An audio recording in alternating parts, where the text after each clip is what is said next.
X-Men: Apocalypse is bringing back Byrne CIA agent character Moira MacTaggert. The character previously appeared in X-Men: First Class and her memory was wiped by Charles Xavier. The exciting news about Byrne's return to the follow-up to X-Men: Days of Future Past was reported by Entertainment Weekly on Friday, January 30th. She's a significant character in the movie. We ended First Class with Charles having wiped portions of her memory of her experience with the X-Men.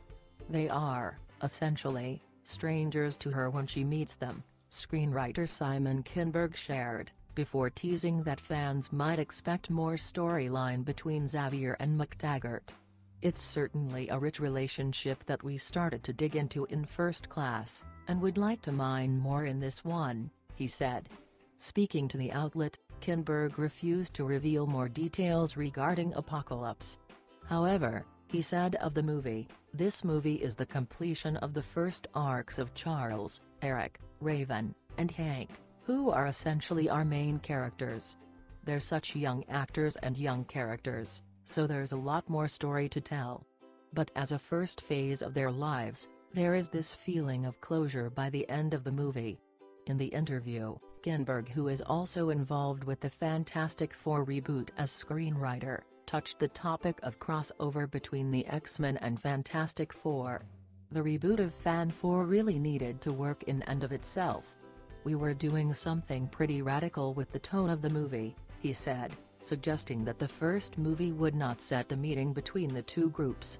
However, there still will be chances to set the meeting. If we wanted to find a way to connect them to the X-Men, we could. There's a lot of precedent from the comics, Kinberg added. X-Men: Apocalypse will be set in the 80s.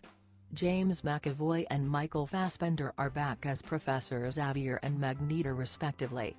Jennifer Lawrence, Nicholas Hoult and Evan Peters will reprise their respective roles as Mystique, Beast and Quicksilver. Alexandra Shipp, Sophie Turner and Ty Sheridan were recently announced to play young Storm, Jean Grey and Cyclops respectively. Directed by Bryan Singer, the movie is set for release on May 27, 2016.